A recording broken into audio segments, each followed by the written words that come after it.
We back. Let's be real. Back here again with the fellas, man. How everybody doing? Good. Cool, I'm cool, on cool. fire, bro. I'm good. I'm Hey, good. you know we are. You see how the background. Yeah, I Shout out mean, to the Heat, man. Man, but before we Man, get there, we've been missing in action a couple of weeks, bro. It's time to go ham now. Here you go. what's the Right. Bro, out of all the coaches y'all could have got, Hey, what's wrong with Dr. Ham? What's man? wrong with Darvin Ham? y'all got a first-time head coach for the Lakers, bro. Who's As been if the a Brooklyn- pretty as if the good Brooklyn- assistant. I mean, it's working for the Celtics so far. It's working for as- the Celtics right now, so yeah. As if the Brooklyn Nets didn't do the same thing. Bingo. Ooh, shots is being fired today. Look, they both at the crib. One. Let me Well, shut up. Let me shut let's up. talk. Let me shut up. Let's talk about teams that aren't at the crib. Thank There you. we go. Here with the Mavs-Warriors first. Of course, you know we just had the big Heat and Celtics game last night as they're going to Game 7. But we're gonna start with the teams, the series that already has ended. So, as everybody knows by now, that you've been sleeping on the rock. Golden State beat Dallas in 5, relatively easy games. But hey, here's what it is. Golden State back in the finals 6 times in 8 years. What are y'all thoughts about the series? How the series went with how Dallas performed against Golden State, and what y'all thoughts are just the accolades that Golden State receiving, making the finals 6 times 8 years. Because we'll start with the resident Warriors fan here. And we're good. Let's go in order for there. Trevor, Skylar did, she did, and then back to me. I mean, it's just good to see, the Golden State Warriors back in the NBA Finals. Coming into the season, there were questions on whether Clay would come back. Chemistry issues kind of hurt them when they did come back, but the championship Warrior DNA core that they have, got them back into the situation to where I feel like they belong. This is one of the most unselfish basketball teams maybe ever, in my opinion, ever. This is why I'm a fan of them, and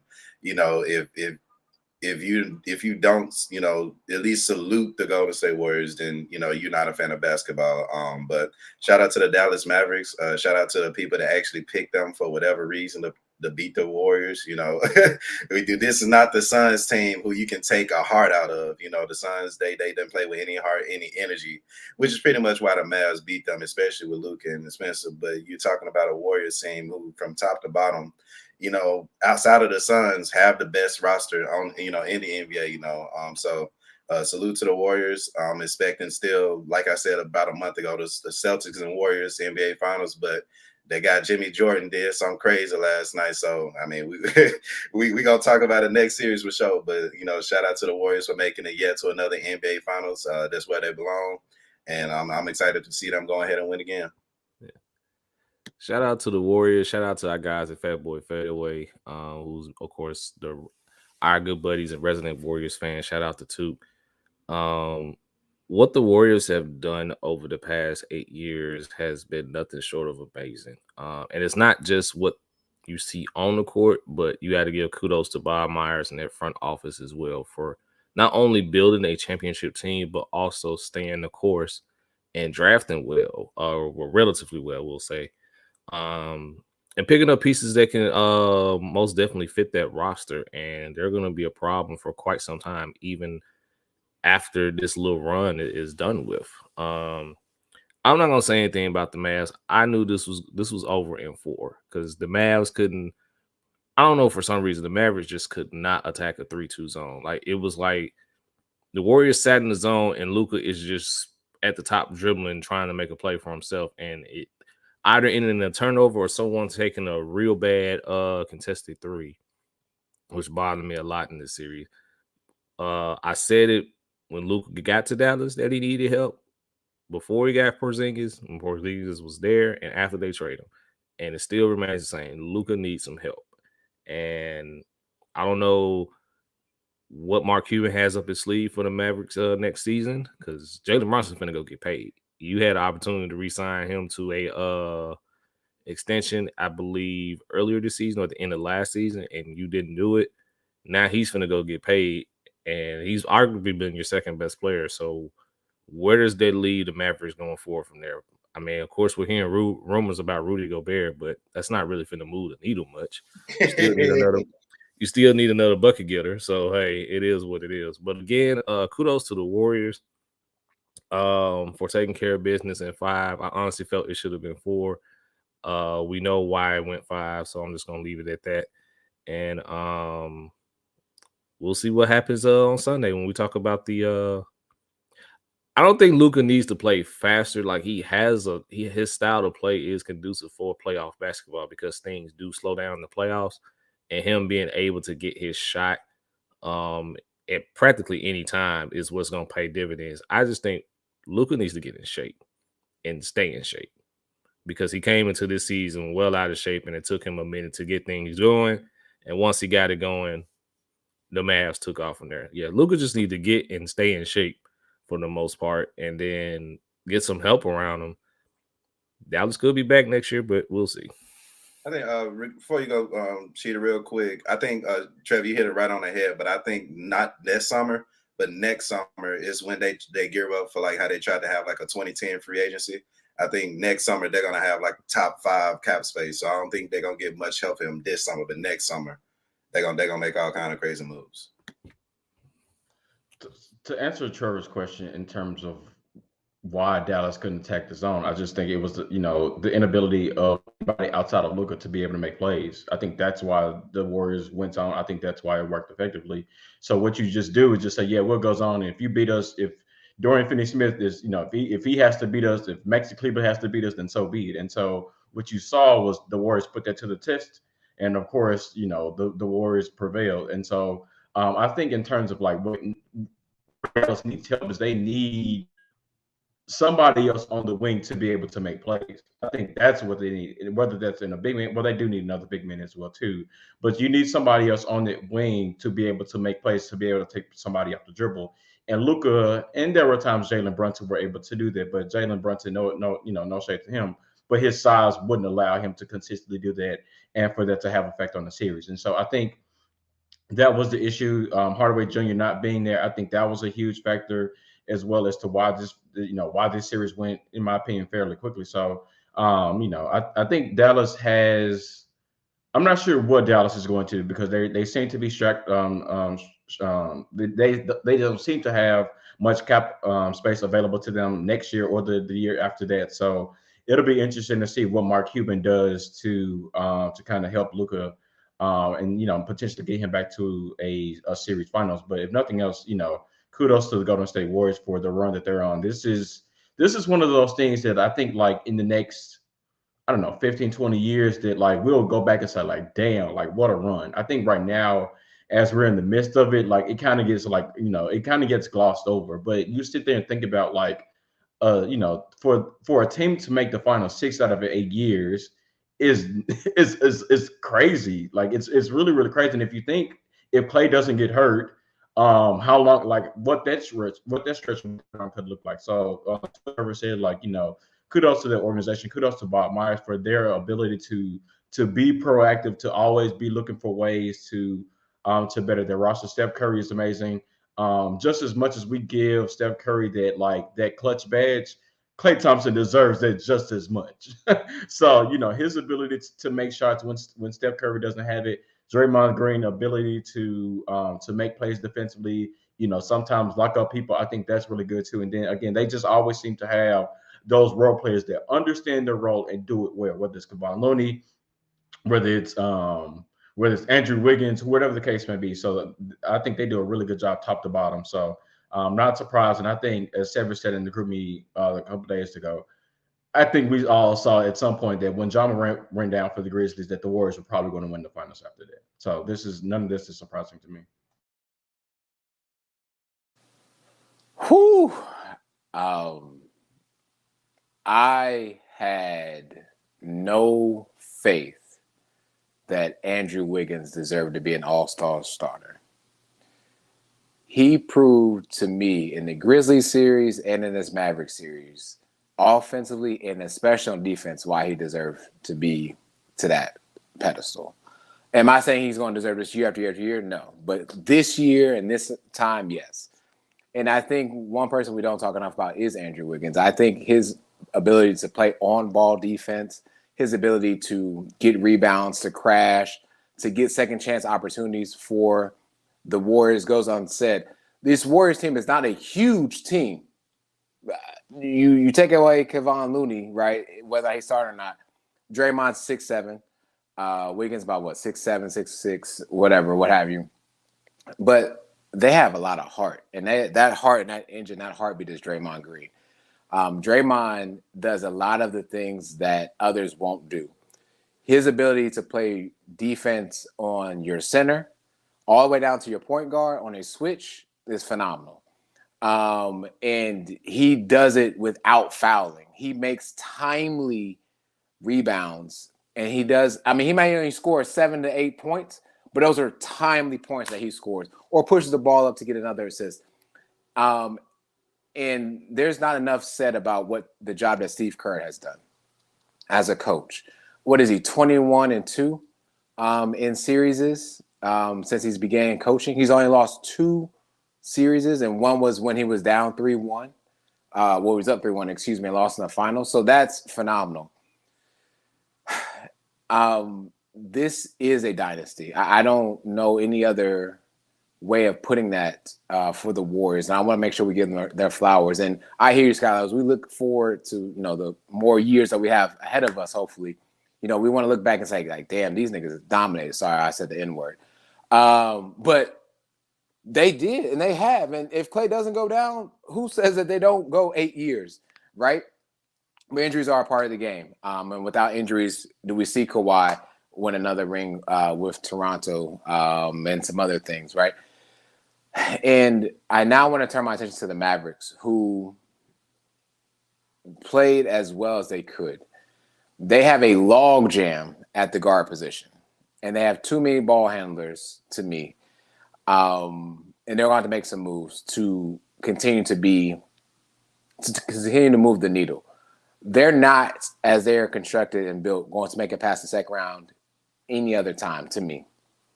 I just don't see that again happening. I heard about Luka being out of shape, and that's completely true. Tim Hardaway's not even playing. Jalen Brunson is going to be gone unless he takes some type of severe discount. I don't know how long they have Spencer under contract, but 2 years, okay. So you're going to have at least 3 of those guards.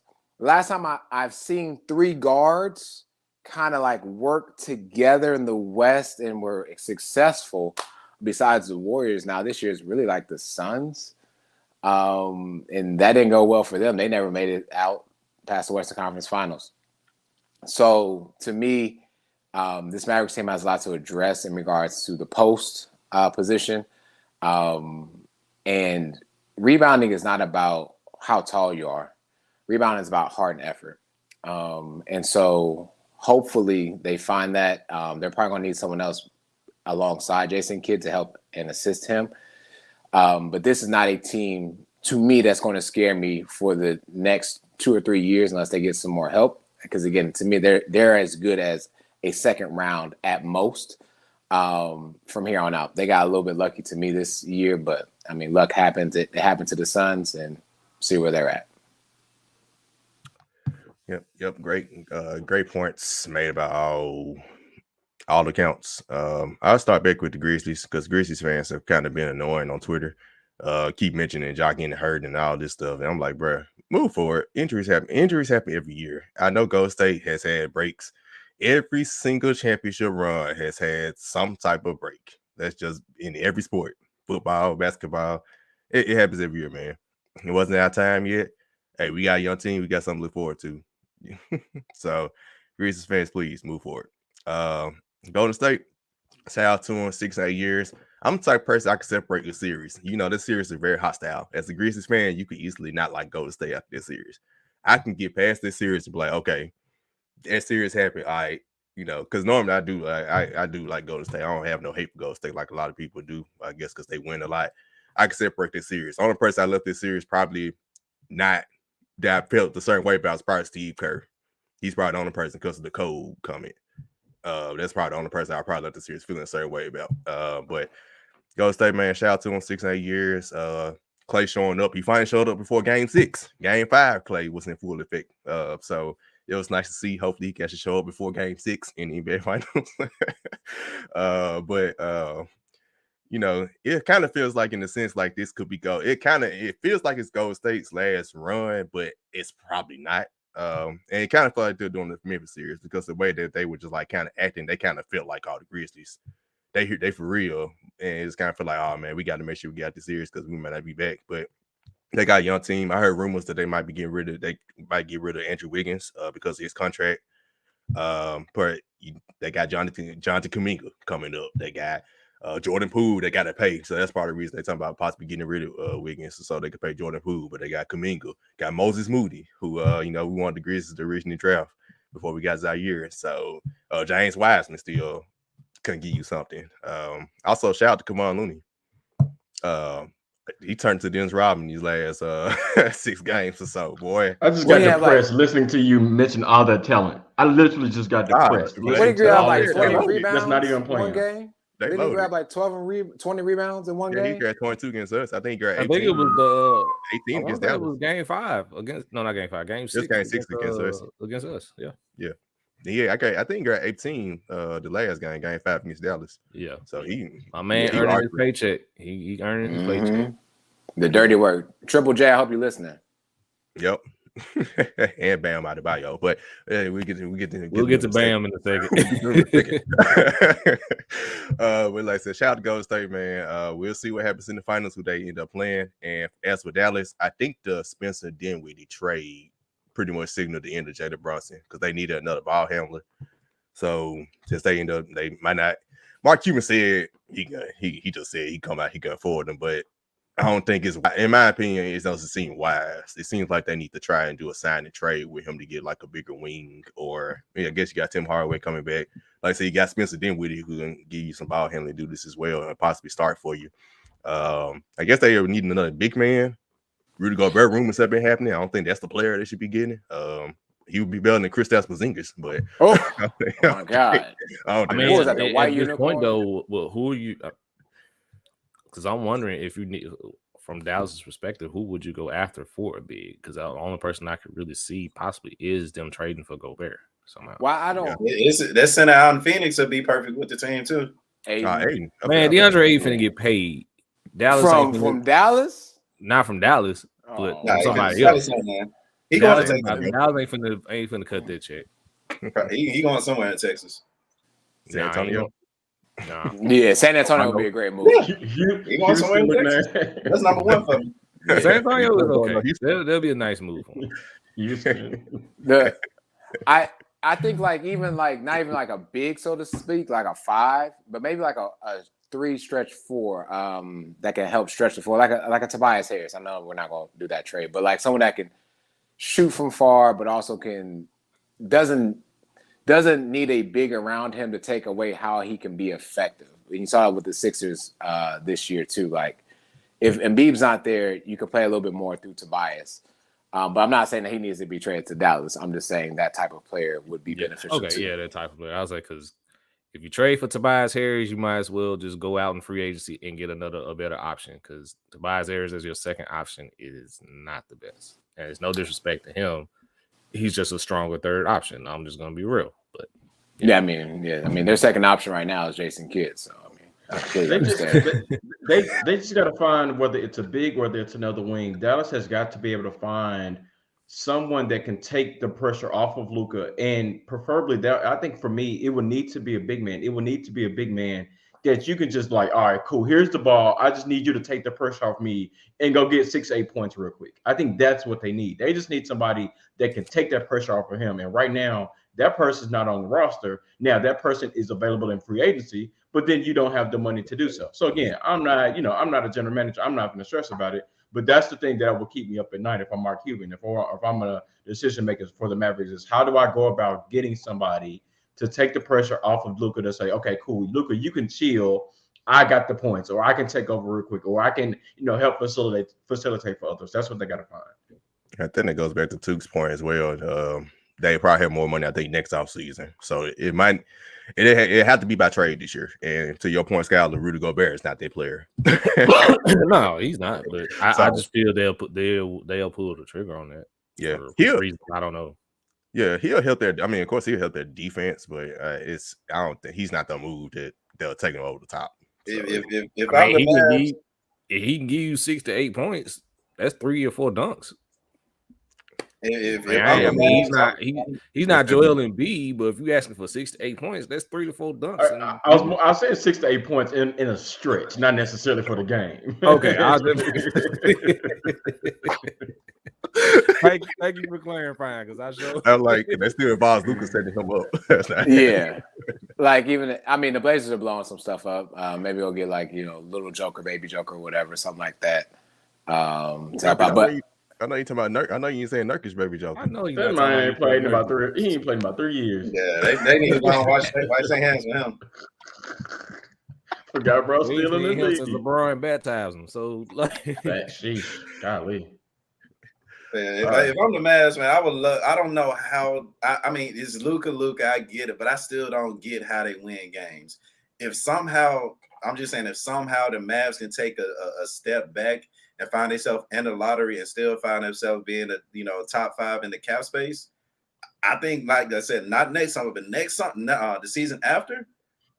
Hey, the Mavericks got a real shot at doing something, but they got to make sure their front office is in check. Like I said, not this summer. Yeah, not this season, but next summer. Watch out for the Mavericks. If he and Mark Cuban don't get it right, then Luka's going somewhere west, and y'all ain't gonna like that. And it's crazy because I feel like he's been trying to quote unquote get it right for the longest. He's been trying to get it right for the last 10 years. So it's like hopefully he can. You got to start in Dallas, so hopefully you can attract another. But like I say, he's been trying to get it right for the last 10 years. All right, they finally got past the first round, so. Scott, I mean, I guess they come look up. But let's go move forward to the series that's still going on. There has a game 7 tomorrow.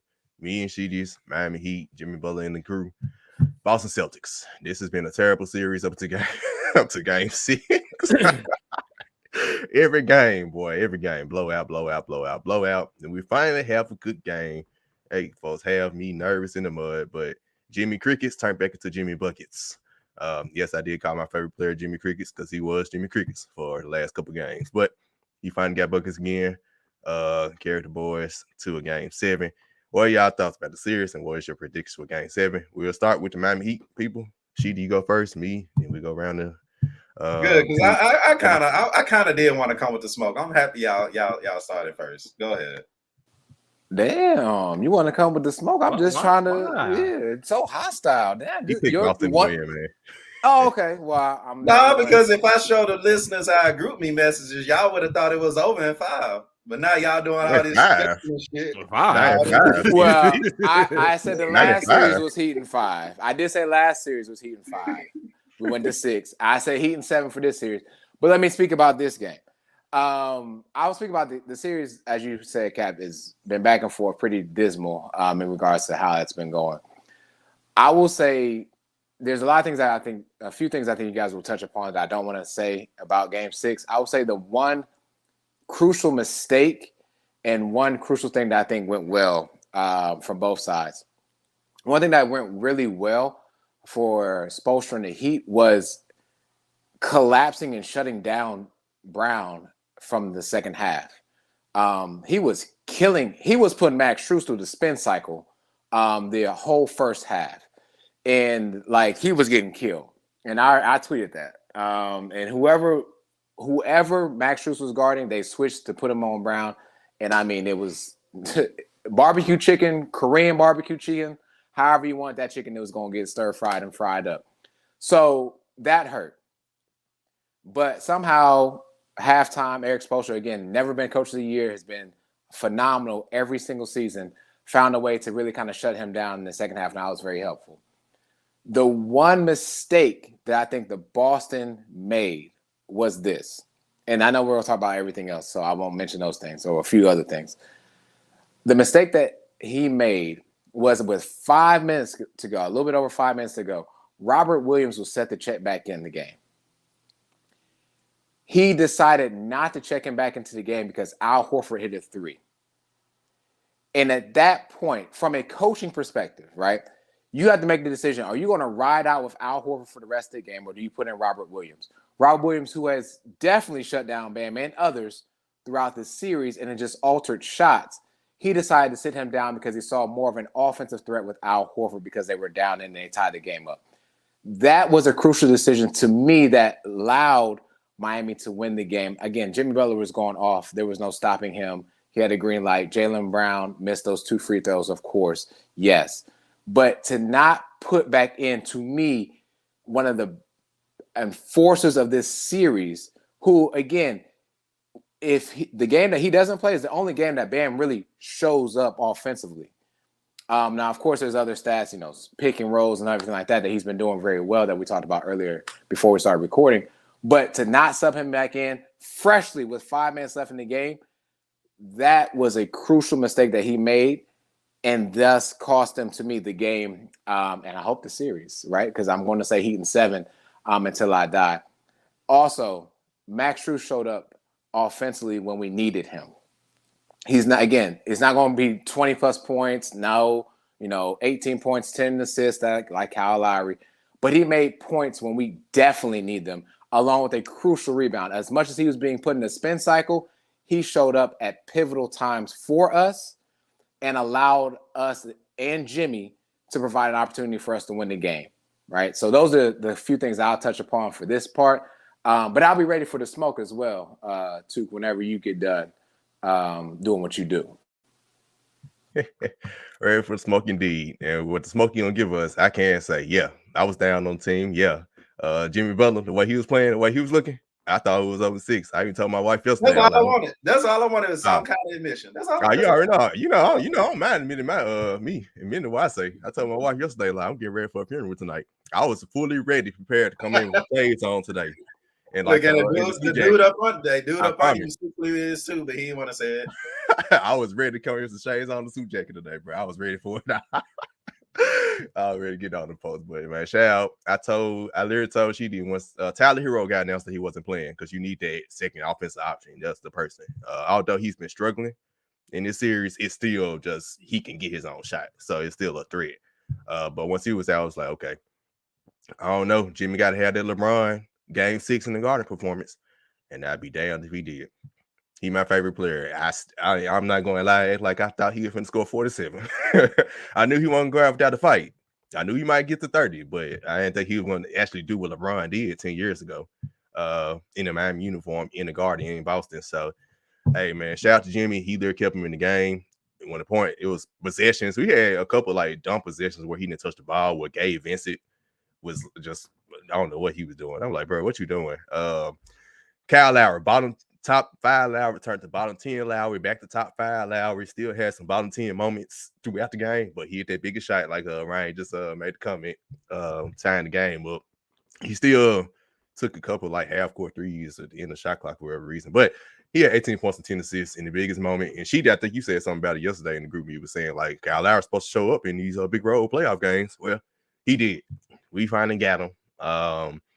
So man, Max Strus came through big in that third quarter. Him and Oladipo. That third quarter, I came out of halftime like, okay, Jaylen Brown, Jason Taylor versus Jimmy Butler. That's 2 versus 1. Somebody need to help out. Oladipo and Strus came through big in that third quarter. Both of them had like I think 9 points apiece. Strus had missed 14 straight threes, but he kept shooting and knew he's gonna finally make some drops. So shout out to the guys short in the rotation. Jimmy Butler played the whole second half. Bam, who we kept getting on, he did set some good screens. We need him to do more sets of screens in game 7 if we want to pull the series out. Jimmy can't. I don't know if he can pull up 4-7 again. He might could, but he's gonna need somebody else. Oh no, Bam needs 20. He needs north of 25. Good luck with that. We need Tyler Hero to play. Bam need more than 10 at least. I was showing like, bro, just give me 10, 15. Give me get a double. Give me what Kyle Lowry did. Kyle Lowry got you 18 and 10 assists. Give me 18 and 10 rebounds. Come on. He can at least do that. But yeah, shout out to the Heat. Shout out to the series. Thank you for finally giving us a good actual game. Hopefully game 7 gives us the same good game. Goes down to the wire, and hopefully he pulled it out, but let's get it. Heat-Celtics, game 7. This is always meant to be. Is where we at now.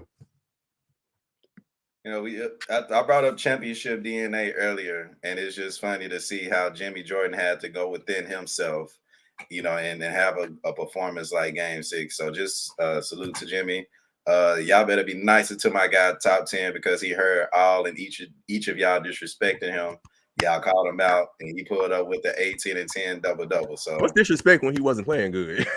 we just keeping it true. Yeah, it's his honesty. Yeah. Exactly. You sound worse than Grizz fans when they were paying appreciate. Right. Yeah, I remember he said he wanted to smoke. Come on, keep blowing it. Like I said, it was just funny, like, just this past week, seeing y'all, really the past couple of days, is like, damn. Like we made our win. Like good one, Ryan. Hey, is he still doing this podcast? That's another top for another. Whatever. he been quiet. He been hella quiet. Like Pat Bev took all of Kwame Brown, swag. But it is what it is. But now I'm a fan of this series. Like you said, Shark. Finally a close game. Finally something to watch. Definitely expecting Game 7 to be a nail biter for sure. So I definitely be watching that one. But I still got the Celtics winning, still got their defense, and still saying that the Leprechaun is back, and Game 7 is back in Boston. So the Leprechaun is back. Whoa, rewind. It's not Game 7 in Boston. It's Game 7 in Miami. Yes, sir. Oh. Does that change your thoughts? They bring the luck of the green with them, man. It's all good. I mean, it is legal in Florida. Ain't it? I don't know. I guess. I mean, is it? I don't think it is. Well, they bring that Boston pack to the. Let's just say I brought some home. Let's just say I brought some home from Florida, so I'm just gonna leave it at that. But I'm kind of upset because the one game I don't watch the most of for this series is the one that's the most competitive. I didn't tune into Game 6 until the fourth quarter, but I did go back in. Cheaty, I was in Little Rock. I was at SmackDown last night, so that's why. But yeah, kudos to the Heat for showing the resiliency that I've pretty much known for them to show practically since Pat Riley has taken over this team. Jimmy Butler has.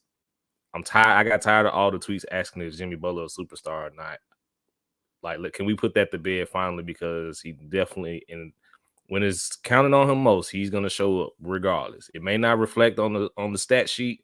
Sometimes it does, but he's gonna find a way to impact the game, whether it propels the Heat to the win or at least keeps it close for the time being. So you got to give kudos to him for that.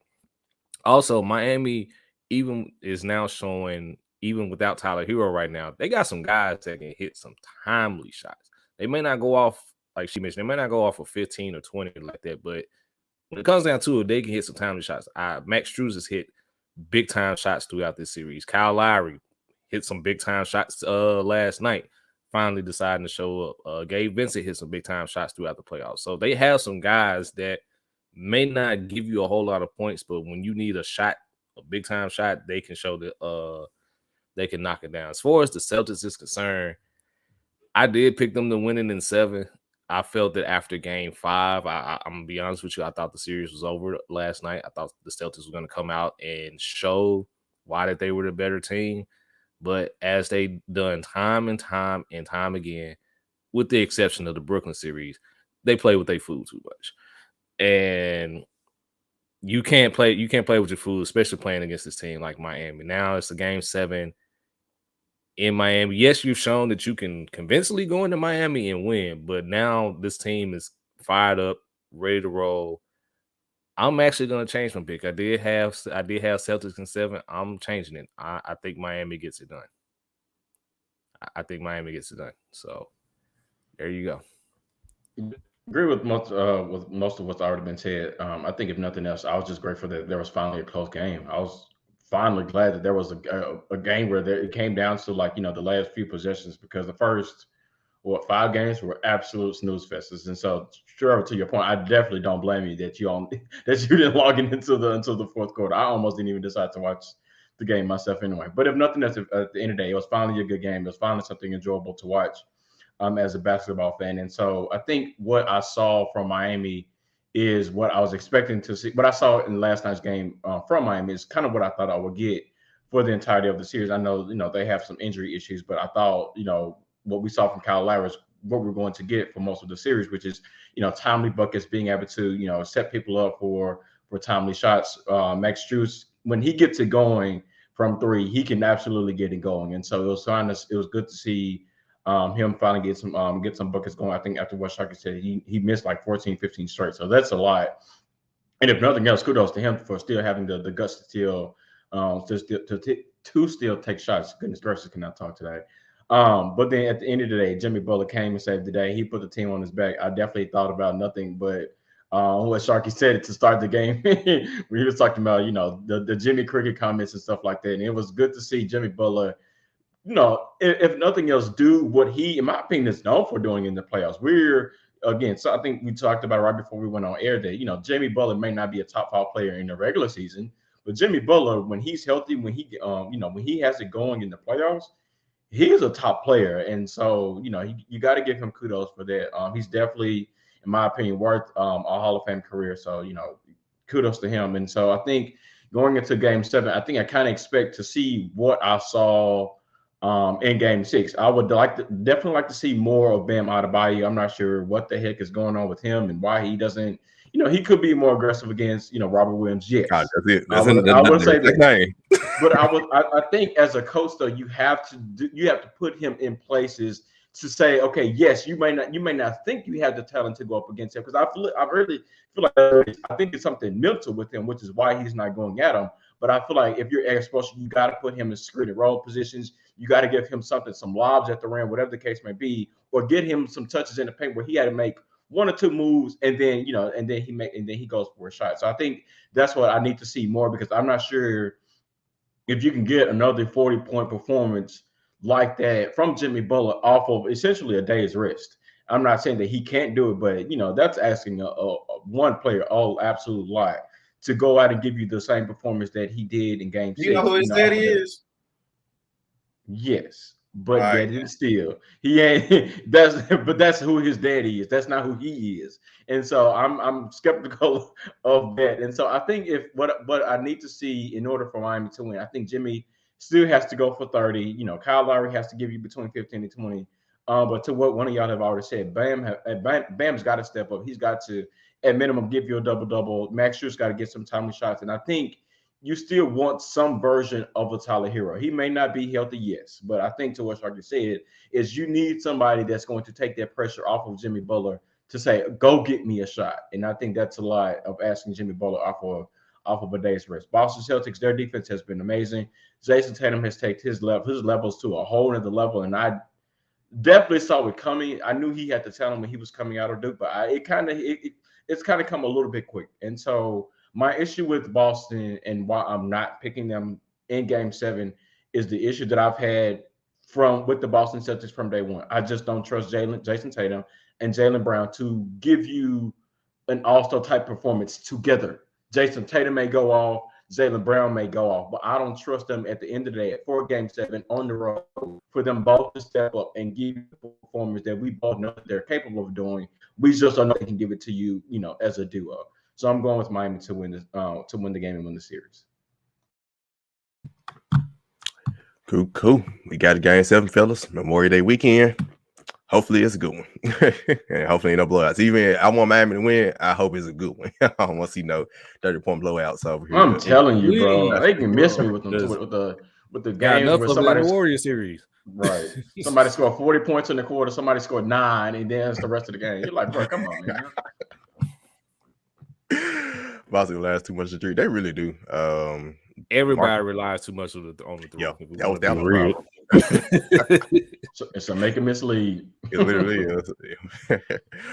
All right, man. Let's get to a little more serious topic from last week. Of course, we recorded last week. We're a week late on it, but man, it's still the big deal. Nick Saban has comments talking about Jimbo Fisher paying all his players in Texas A&M because they had the number 1 recruiting class, yada yada, and also mentioned primetime Jackson State talking about players getting paid $1 million, and they wonder what players getting paid $1 million because they don't think they have $1 million in their budget.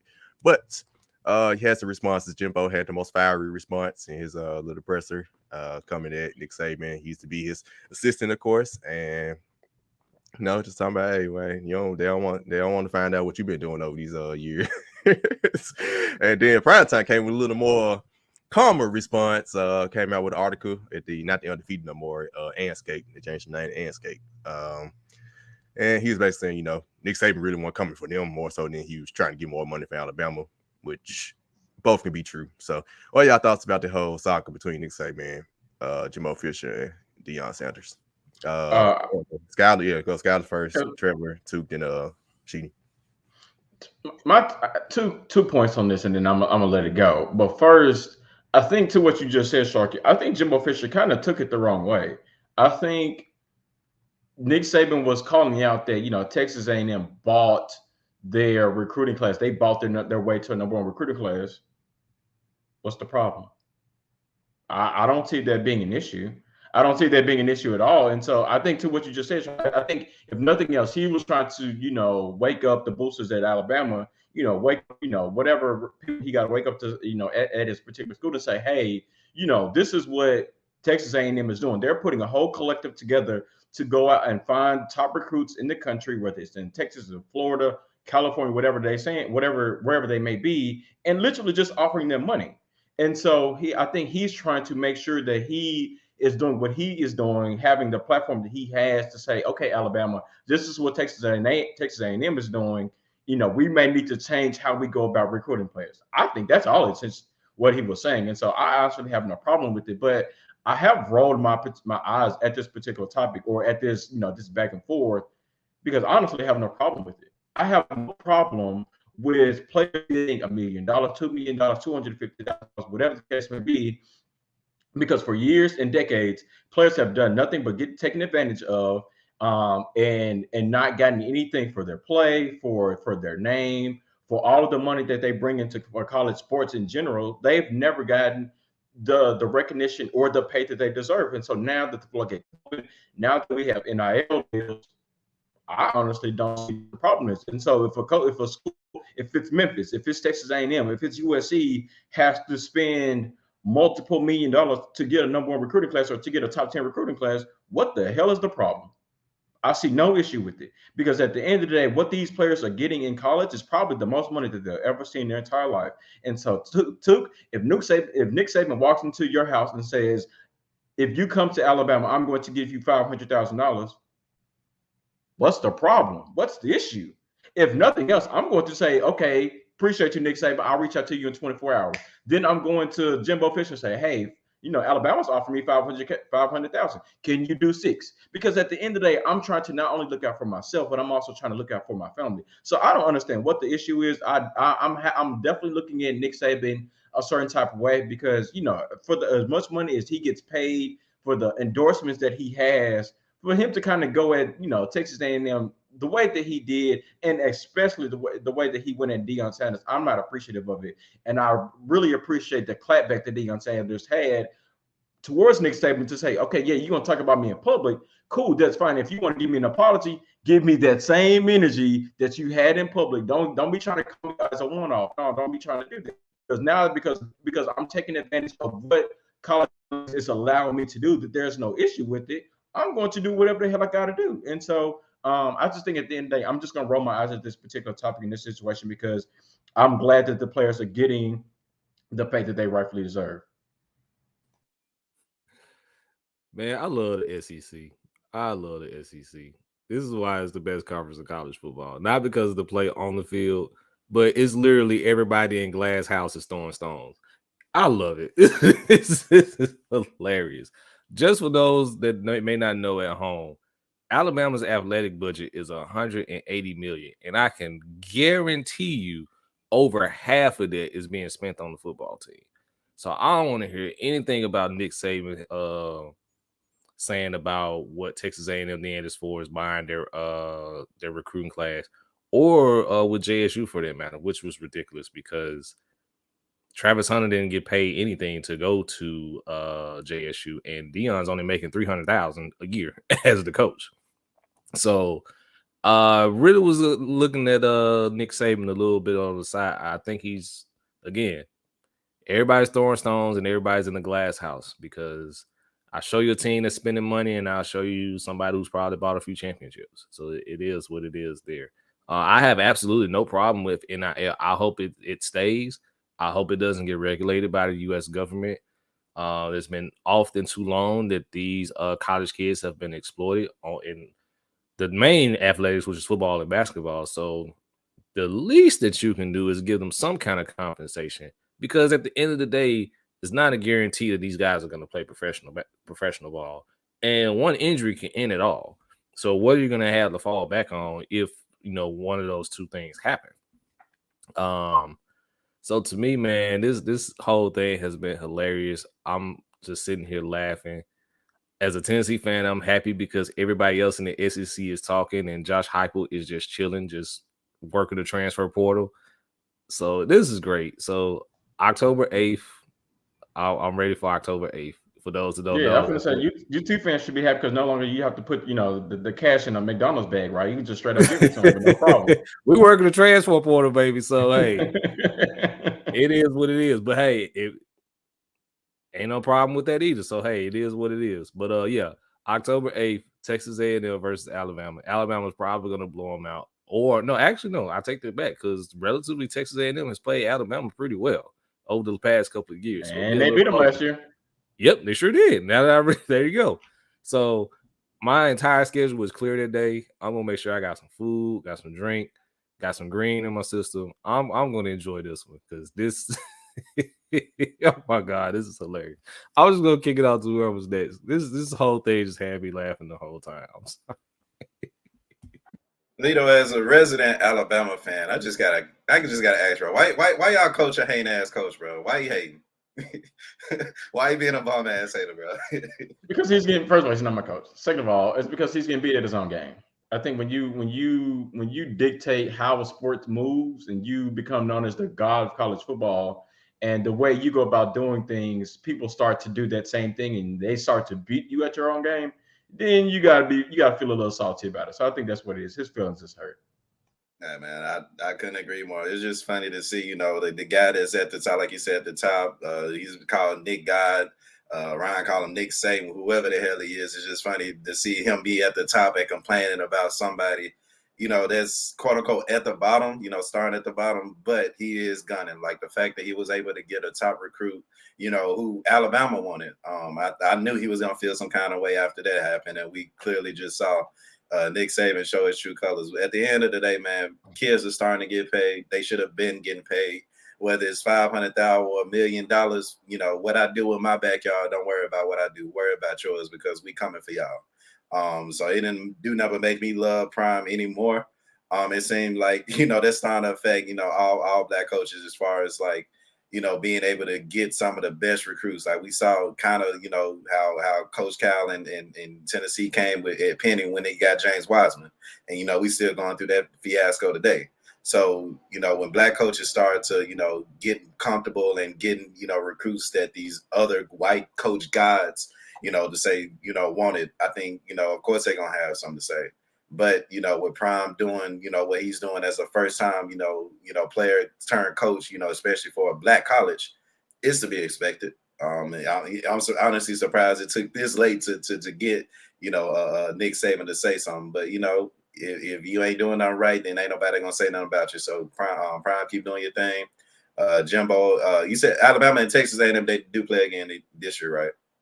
Okay, y'all know I ain't too much into college football, but I think that game I actually, may sit down and watch just because, just to see Nick Saban go down. So I mean, it'll be fun to watch. So Prime, keep doing what you're doing. They gonna hate you regardless of what they got to say or regardless of what you do. So keep winning and keep doing your thing. Yeah, and that was another thing before someone else goes real quick. I didn't like that the national media didn't keep the same energy when it came to the HBCU. Like every time I looked up when this whole situation broke, it was focused on Alabama and Texas A&M. I'm like, Jackson State was caught in the fire of this too. Like, put some respect on Jackson State for that. And to what I was saying, like, why are you even calling out Jackson State? HBCUs are not a major threat as far as picking up big time athletes, not yet, because they still need money going into those programs to even become a threat. I just mentioned Alabama's athletic budget is $180 million. pretty sure a majority of that is going to the football team. Nick Saban makes $9 million a year as the coach. So, and I just told you that Deion only makes $300,000 as a coach at Jackson State. HBCUs are not a threat just yet, but for Nick Saban to even come out and say something about that and mention the HBCU in that fashion means that they're coming. So, but that's just me. Yeah. So I want to hop on this train and then I'm going to derail it. I'm going to hop on this train because we're talking about, part of this is about Jimbo Fisher, right? Who is the coach of Texas A&M. And so that's me hopping on the train. This is me now derailing the train and using my voice. For those 19 families that lost lives in Uvalde, Texas, who were not able to see their kids graduate from whatever class, and to the 2 teachers that also lost their lives, I want to make sure we give them not their flowers, but love from Let's Be Real. Cap, you've always allowed me to use this as a platform to talk about things, about being real, and I'll be damned if I don't.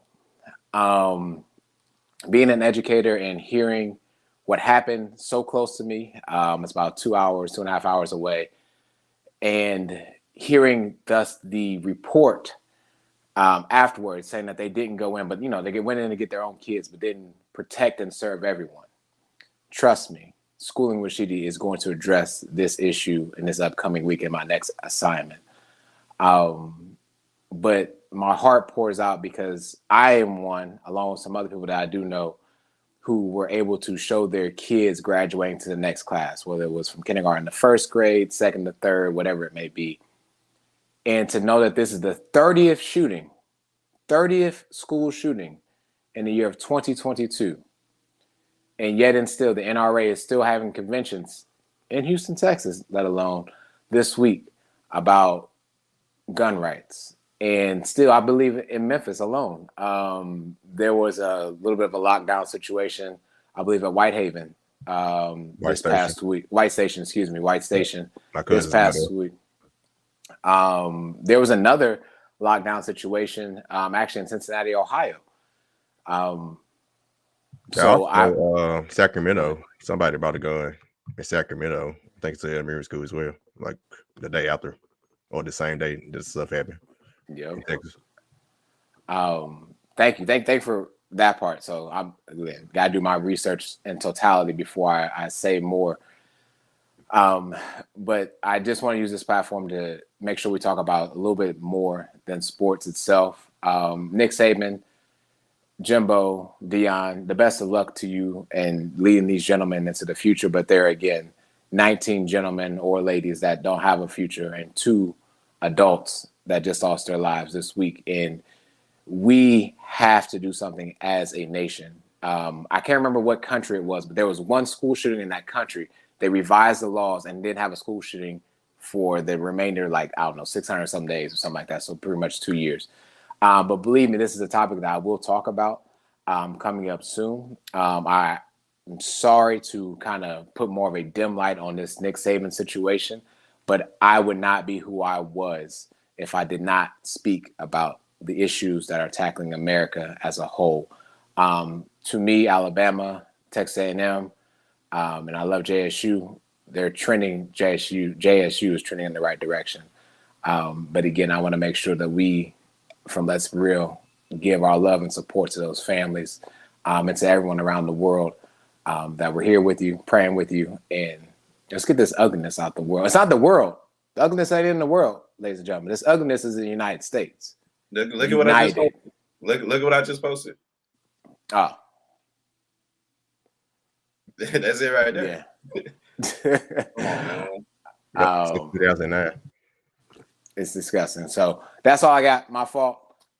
Shooting it back over to you, Cap. I apologize about that, but again, it wouldn't be me if I didn't say it. What you apologizing for? What you apologizing for? That's hard. No, apologize.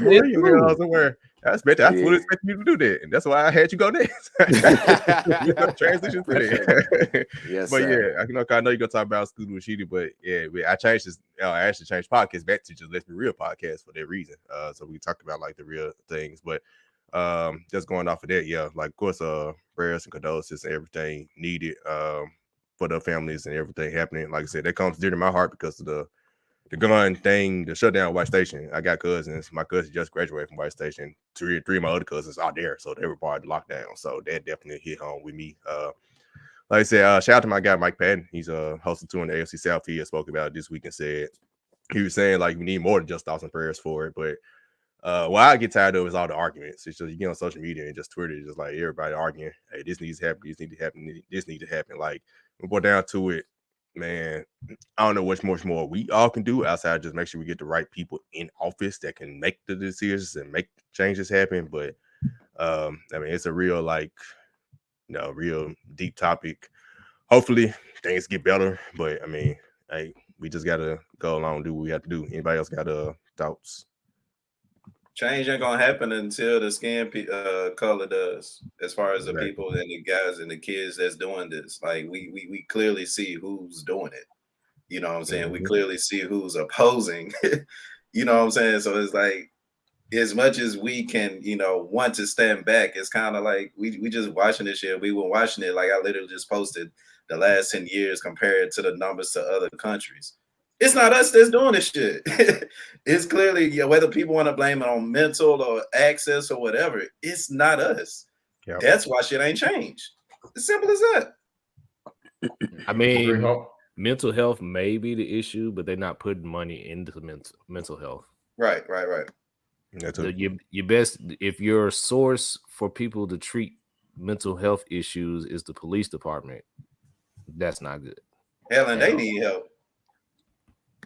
Exactly. I can't do nothing but agree with everything that y'all have said. That was part of the reason why, to be honest and be transparent, that's exactly why I had like a difficult week. Just, to kind of see those families go through that, especially I'm a, new father, daughter will be 2 in August. And I couldn't imagine, as a father dropping her off at school. And I'm literally now at a point where like, you don't know if you're going to see your child again, because these school shootings are happening and they are happening frequently and they are happening in the most random places on earth. And so it's difficult and it's tough as a parent, but you can't do anything but, pray, hold your kids, and tell them that you love them as much as possible, because we live in a crazy world when people make crazy decisions. And to be honest, I think not only do we have a gun problem, but we have a problem with people in these offices who don't freaking care about other people. I feel like I think what's going to happen, and I don't want to put this on anybody, but maybe once, maybe if something like this happens to, somebody that's in office like that, then maybe at some point we start to see change, because right now they aren't being affected by it. And so because they aren't being affected by it, they could care less about how we feel. So I'm hoping, sometime soon, hell, I love it if it was yesterday, that they put something in place to where guns aren't as accessible, and we can probably do some type of, background checks to what Trevor just said, put more money into, mental health, and, try to figure out exactly what we can do to help people, because you don't know what's going on in this time, in this age. So, definitely praying for those families. And I wish if there was anything that I could do to help them out, then we would. But I'm also going to throw this shameless plug in there and say, Fatherhood 101 is going to be, I'm pretty sure this is probably going to be talked about a little bit. That's coming up on June 17th. I believe it's at 6:30. Shitty, correct me if I'm wrong. But again, we'll talk about this, I'm pretty sure, in depth a little bit, as we all are talking about being fathers and, what it takes to be a parent. Yep. Well said. And of course, since we last recorded, the mass shooting happened in Buffalo.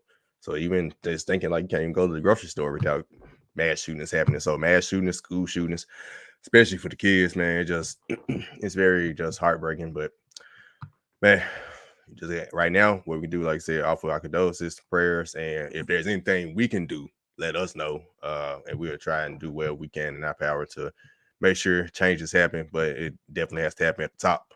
And it's just always been the case, unfortunately. Man, I'm gonna put them feet up at the Capitol, dog. Right. Come on, man. That showed me everything I literally need to see. Like feet up, chilling.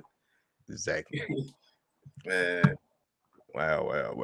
But that does it for the show, y'all, man. Anybody got any? I know y'all I already plugged everything. The fatherhood episode, the fatherhood show coming up. Then Scooter Rashid coming out. So yeah, we still rolling. We still here. Might be going to bi-weekly. We'll see. We'll do about week by week basis on how our schedule is. Of course, we all busy people, man. Schedule's getting more busier. Supposed to having kids, supposed to get married. It's life. Yeah, it's the summertime. We're gonna be outside. Yeah, I heard two proposed to somebody, didn't he? You getting married? Oh. All right, man. Yeah, I've been doing a Beyonce dance on this. What ring?